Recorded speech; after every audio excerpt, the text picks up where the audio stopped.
নৌকা পারাপারের এই দৃশ্য দেখে মনে হবে আধুনিক যোগাযোগ বিচ্ছিন্ন কোনো এক জনপদ, অথচ রাজধানী ঢাকার ১৪ নম্বর আসনের মিরপুরের অন্তর্গত এই জনপদের নাম কাউন্দিয়া। মিরপুর বেড়িবাঁধ থেকে মাত্র ৩ মিনিটের পথ হলেও যোগাযোগের একমাত্র উপায় ডিঙ্গি নৌকা।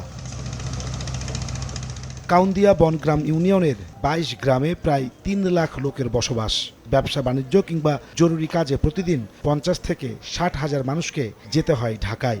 ব্যবসার পারপাসে নদীর ওই পারে পার হইতে হয়। ঢাকা থেকে মালামাল নিয়ে বহন করতে অনেক কষ্ট হয়। কোনো মুমূর্ষু রোগী আমাদের ডাক্তারের কাছে নিতে হয়, তাও এই নৌকার মাধ্যমে নিতে হয়। যোগাযোগের অভাবে কাউন্দিয়ায় গড়ে ওঠেনি হাসপাতাল কিংবা ভালো মানের শিক্ষা প্রতিষ্ঠান। ফলে স্বাস্থ্যসেবা আর লেখাপড়ার জন্য স্থানীয়দের নদী পাড়ি দিয়ে আসতে হয় ঢাকায়। আমার মেয়ে গর্ভবতী ছিল, রাতে তখন ৩টা বাজে, আমি নিতে পারলাম না। ঝড় বৃষ্টির মধ্যে নদী পার হয়ে যায়, ওই পারের স্কুলে নিয়ে যেতে হয়। স্থানীয়রা বলছেন এই নদীপথে প্রায় ঘটছে দুর্ঘটনা। বড় বড় বাল্কহেড আর ইঞ্জিন চালিত ট্রলারের ধাক্কায় ঘটছে মৃত্যুও।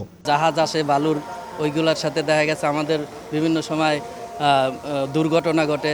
একজন মহিলা অ্যাক্সিডেন্ট হয়েছে, ট্রলারের তলা পড়ে, নৌকাটা পুরো তলা পড়ে গেছে।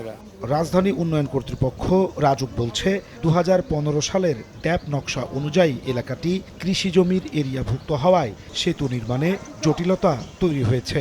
মাস্টার প্ল্যানে এই এলাকাগুলো আসলে কৃষি জমি হিসেবে দেখানো আছে, বাট জনস্বার্থ তো সবার আগে।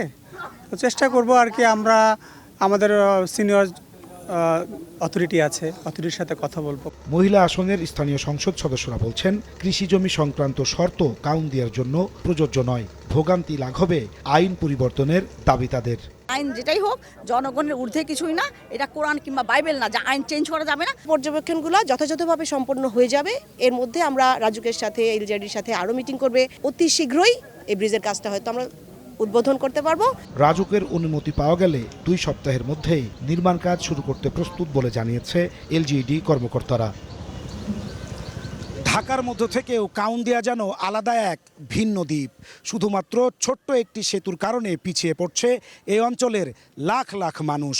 সব কিছু ঠিকঠাক থাকলেও আমলাতান্ত্রিক জটিলতায় এখনও ঝুলে আছে এই অঞ্চলের স্বপ্ন। সকল জটিলতা কাটিয়ে দ্রুত সেতু নির্মাণের দাবি কয়েক লাখ মানুষের। নাজমুস সালেহী, সময় সংবাদ, কাউন্দিয়া, সাভার।